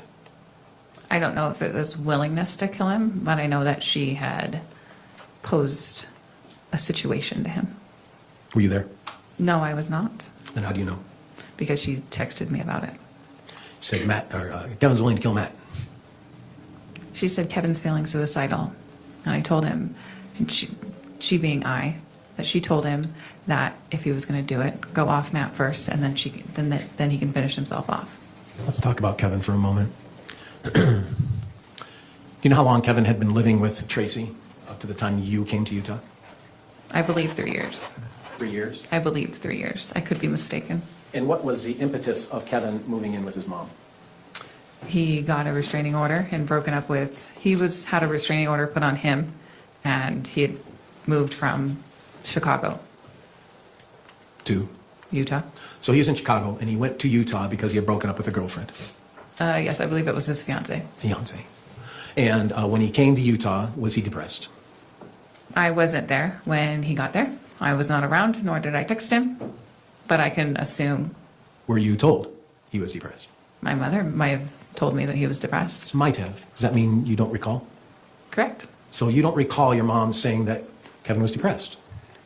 When he first got out there, I don't remember whether or not she said he was depressed. I do remember her saying that she had to talk him off the ledge a couple years later. A couple years later. Was this before the Disney trip? I believe it was after the Disney trip. So many years later, after the Disney trip, he was depressed. Or not many years. It was a couple. Many years after he came to Utah, he was depressed. So if he was only in Utah for 3 years, and then a year later, 2 years later. Isn't it true that actually Kevin suffered through depression well before the Disney trip, and the Disney trip he was just fine and had a great time? I didn't spend much time with him on the actual Disney trip. We saw each other in passing. I believe he would be fine, but who's not going to be fine when they're at Disneyland? So is that a yes or no? I wouldn't. Yes, he was fine at Disneyland. I wouldn't find at Disneyland. I would be. Pause, bitch. I would be a miserable fucking. I would be miserable. Miserable. And isn't that true? I believe that he had depression mostly throughout his life. And were you aware that he was in some therapy or counseling about depression? No, I was not aware of that. Were you aware that his mom actually got him some assistance to deal with the depression he was dealing with? No, I was not aware of that. Is this the first time you're hearing of it? Yes.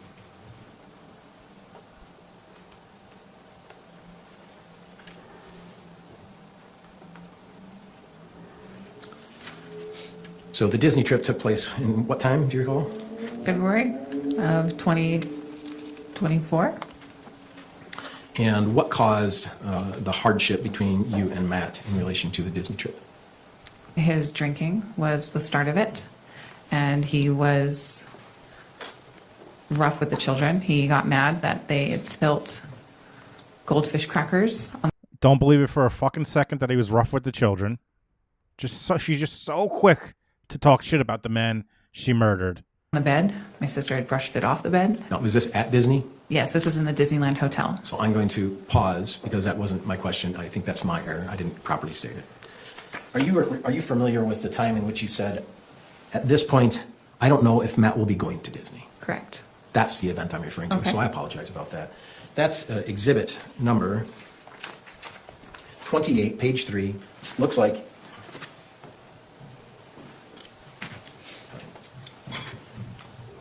it occurred on January 13th, 2024. Okay. What precipitated Matt not going to Disney in January of 2024?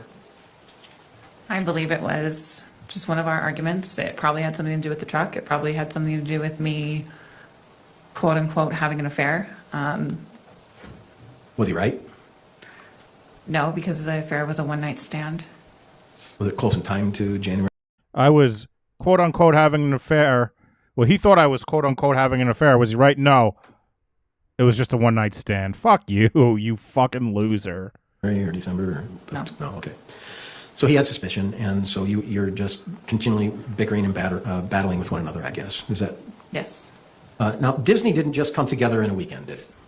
No, it did not. Indeed, this is a big Disney trip, wasn't it? Yes, it was. This is a Disney trip that had you there, right? Yes. Matt? Yes. Shine and Steel? Yes. Did Lucas go? No, he did not. Okay, Shine and Steel. And then Tara Lynn, right? Yes. Her husband, Dan? David? David. Their children? Yes. And then Kevin? Yes. And Rachel? Yes. Tim? Yes. Everybody, right? By the way, it's Disney with a bunch of fucking people, so you have to, like, coordinate like what you want to do, and we're gonna do this. We'll meet you there, and we're gonna meet you there. And there's little kids, and they're fucking being annoying, and it's hot, and it's like $1,000 to get them a fucking drink, and you just want to relax. You just want to just relax on the beach, but you gotta take these kids to fucking Space Mountain. Is that even a ride? That was when I went when I was 7. You gotta take them to these fucking animatronics. You gotta take them to see the characters. And it's hot, and you're sweating, and the sweat's going down your crack, and it's a fucking nightmare. And then your mother-in-law wants to go to the fucking teacups. It's a fucking nightmare, is what it is. In a few years. It's a living hell. It's a living hell. If there is a hell, I don't think there is. If there is, that's where I'm going. I'm going to Disneyland when I die. And Rachel? Yes. Tim? Yes. Everybody, right? Yes, even a few you're missing. Yeah. How many total, do you remember? 18. I know you love Disney, because I read testimony before. You do love Disney, right? I do. Happiest place on earth, right? Yes, it is. Yeah. And so this experience was quite grand for the family, wasn't it? Yes, it was. And how many days were you guys in California doing that? I lived in California, I know. but my family had come in for, I believe, 4, maybe 5 days, but we attended the parks for 3 days. That's awesome. And in Utah, we say going to California, but when you're there, you just do a day trip, right? Yeah. Here it's different. So like right there, like that's awesome. It's like he's talking to his friend at a barbecue. Oh, that's awesome. But here in California, we call like his mom is in the gallery. Stop chumming up with her. Oh, that's awesome. Like this isn't like him like building rapport. It's just him like fangirling about Disney. That's awesome. What do you? Fuck you. But we attended the parks for 3 days. that's awesome. And in Utah, we say going to California, but when you're there, you just do a day trip, right? Yeah. Here it's different. So how long did you think this? And then she's enjoying it. Fuck you. Make this hell on her. Planning for the Disney trip took? At least a year, I believe. So it was a plan for, I mean, you went in, was it February of 2024? Does that sound right? Yes. You went in February 24, and you're going back to like February of 2023 to begin the plan of Disney, right? I believe so. My mother is the one who did most of the planning. Yeah, but that's pretty close, isn't it? I believe so. Yeah, you guys didn't just stay at the hotel across the street, did you? No, but it's a pretty good place to stay. It is, yeah. But you stayed in the Grand California, is that right? Where'd you stay? No, we stayed in the Disneyland Hotel. In the Disneyland Hotel, Yeah. on site, right? And by the way, if you're doing that shit, you got to basically take out another fucking mortgage. Like you got to get the pass, you got to get the thing, the bracelet. And I used to work with someone who did that. Like he had to spend so much money. I mean, this was like 10 years ago, maybe 15 years ago. And I just remember, I'm like, holy shit, that's so much money. That's so much money. I could never afford it. I'm like struggling to pay utility bills and the mortgage. And these, it's so much money. And these people like go into credit card debt to pay this shit. Yes. And then the Disney bubble. In the awesome. And you also awesome again. Like this makes me so mad. This guy is just he's reminiscing about Disney World. Is that right? Where'd you stay? No, we stayed in the Disneyland Hotel. In the Disneyland Hotel, Yeah. on site, right? Yes. And then you in also the Disney bubble. in the awesome. And you also did an Airbnb time. Is that right? They did, yes. Yeah. And so this was an event planned for a significant amount of time, right? Yes. And for you to send a text on January 13th to say, I don't know if Matt will be going, that was a big deal, wasn't it? It could have been, yes. He would have just been upset that he was not included. Yeah. Would you say that this was the beginning of the real deterioration of your marriage around that time? Or was it before that? I would say it started in June of 2023. And once again, I'll strike that. Strike all of it. Strike everything about Disney. Strike it. Strike it all. I'll strike me being a fucking idiot talking about Disney, fangirling about Disney. And so was your Strike understanding that, at the please. beginning of this Disneyland adventure that all of these family members would be going? Yes, plus some. Plus some. And so Kevin would be going? Yes. And it was, now I'll go to the question that you and I mistook. There was an experience at Disneyland where one of your siblings told you about Matt's bad behavior. Is that Correct. right? What happened? My children were, it was Cheyenne, Steele, and Terrelyn's 2 children, and they were hanging out in our room, Matt's and my children's room, and my kids spilt goldfish on the bed, and he was upset. And my sister said, "Oh, Matt, it's no big deal," paraphrasing. And she brushed off the crackers onto the floor. And he proceeded to get very upset. And instead of confronting my sister about it, he took my children into the bathroom. And my sister said she heard spanking and my children crying. Who in your family became aware of this? As far as I know, it was Tara Lynn. I believe her husband. I don't know who else became aware of it. I believe Rachel. I don't know how. Your mom? I believe so. Kevin? I'm not sure.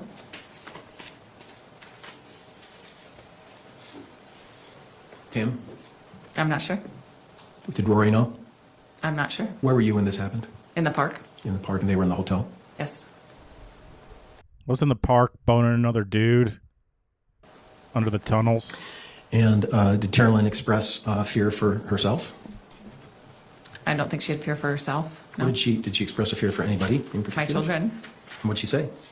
She just didn't like how Matt was treating them. She thought he was being abusive? Yes. Did she use that word? I don't recall.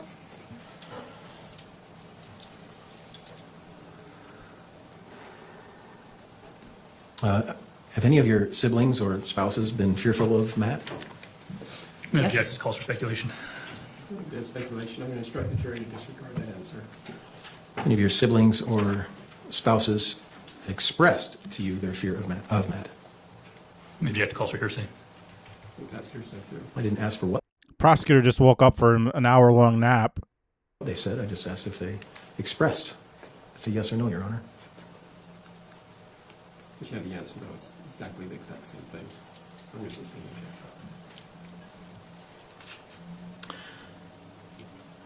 You described an incident where Matt shot a bobcat. Yes. Did Matt share that experience with other members of your family, like your siblings or their spouses? I believe so. And what do you recall from that? I was not in those conversations, so I don't know. You never heard it? Not him telling the story. Did they ever tell you about hearing about that story? Not directly, no. How about indirectly? Through the grapevine, sure. Through what grapevine? My sister telling me that her husband was... And Your Honor, I'm going to object to hearsay at this point. getting on hearsay here. I think it's fair to say, to the point that we just got the hearsay was correct. So was Tara Lynn aware that your brother, or that Matt had shot the bobcat? I believe so. Did she tell you she was aware? I believe so. Has Tara Lynn ever told you that she's fearful of Matt? Yes. Has any other siblings or spouses told you that? Again, That's hearsay. Sustained. Just trying. Just trying, Judge. Trying my best. What? They'll Shut testify up. later. We can ask them. That'd be fair. Oh, great. Who cares? Shut up. So long as it's not hearsay.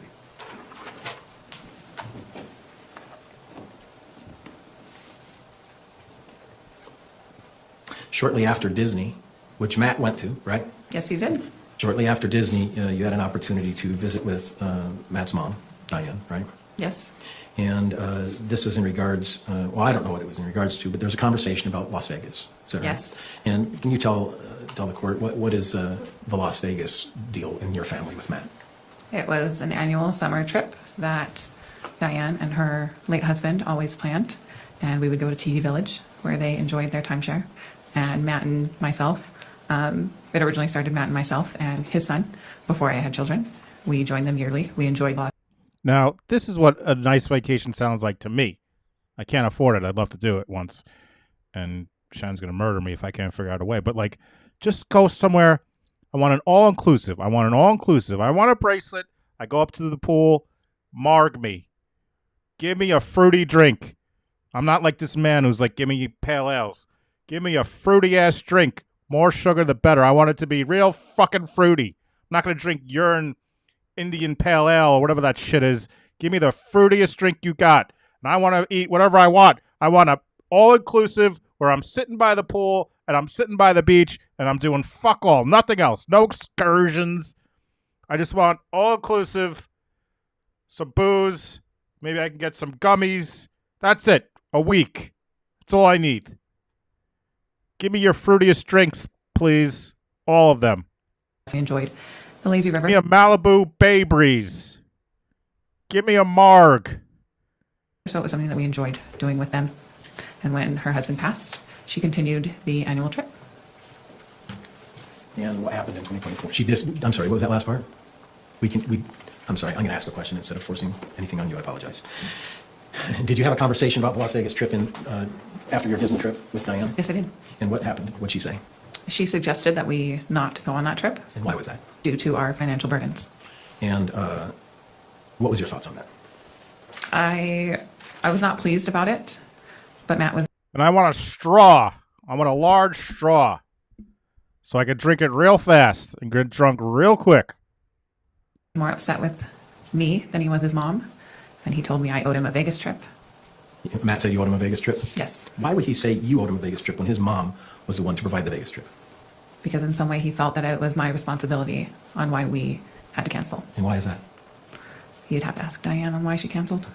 What did you say to Diane that caused her to cancel it?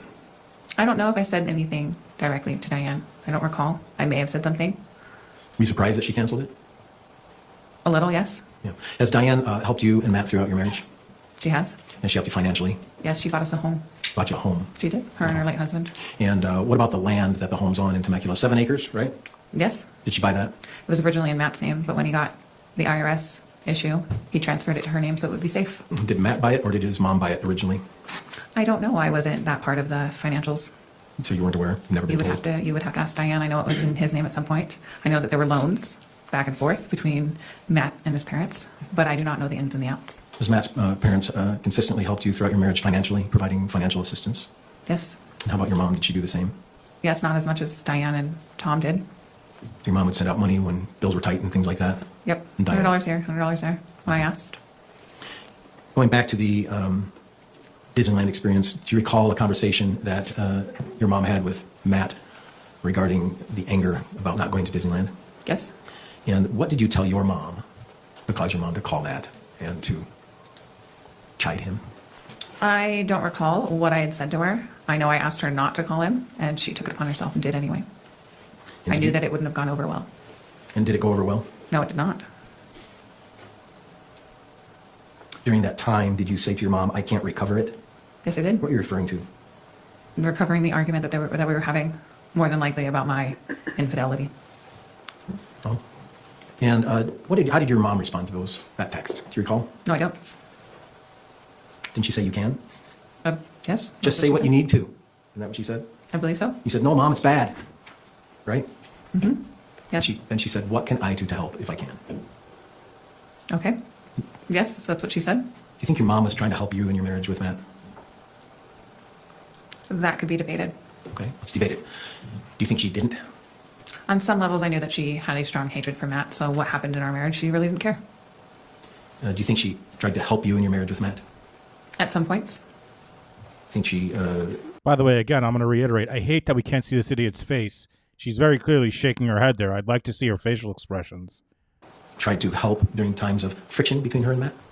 Or would she not help your marriage during that time? Instead, we got to see this fucking rat's nest the whole time. Let's get another camera in there, Utah. We could see Corey. We saw Corey the whole fucking time. I want to see this rat's nest and her fucking schmuck. Maybe she felt like she was helping, but she really wasn't. How about when she came down in May to California, May of 2024, before you went to Utah? She came to your house and stayed at your house, didn't she? Yes, she did. And how was that visit? It was turbulent. It's turbulent? Why?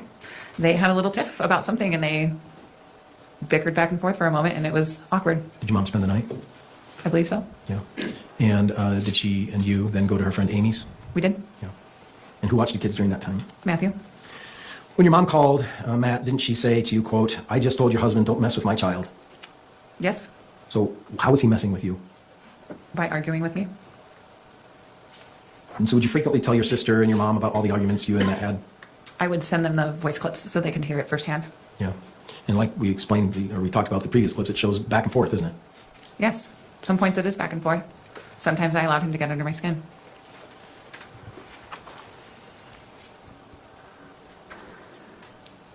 Do you recall when she said, I'll just drive 9 hours and strangle him? Yes, I recall that. What was that in relation to? Driving 9 hours from Utah to California. No. What was the event that she sent that text in relation to? The same, I believe, the same messages that you're talking about now. It was when she called him and told him, don't mess with my child. Right. Right. Do you remember when that was? No. If I told you January 13th, 2020. No, I would not have any reason to disagree.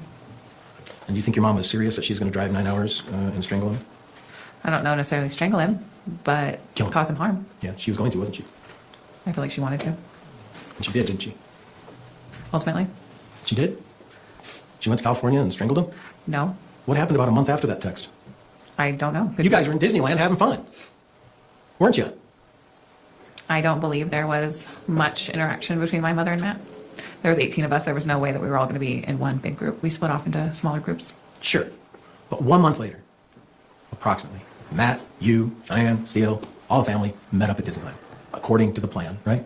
Yes. And your mom's threat of strangling you knew to be a joke. Indeed, you testified to that today, didn't you? Yes. But somehow when I question you that, you don't want to acknowledge that it was a joke. Is that because I'm wearing this suit? Because you don't like me? Or is it hard to tell the truth? If you think it's a joke, why don't you just say, it was a joke? Because on some level, I really honestly don't think it was a joke. Okay, then tell me on what level? That she wanted to cause Matt harm. And he's not...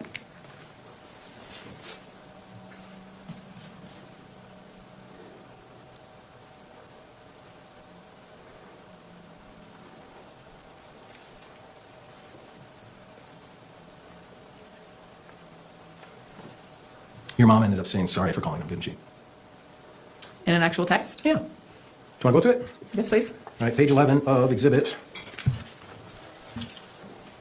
28.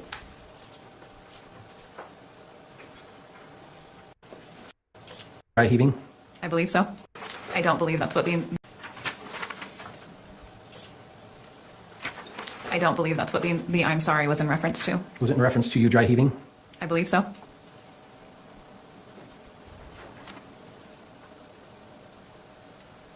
It was in around that time that she said, just come here for a break then. Isn't that true? I believe so. Right after she said, what can I do to help if I can? Right? Just a moment, hang on.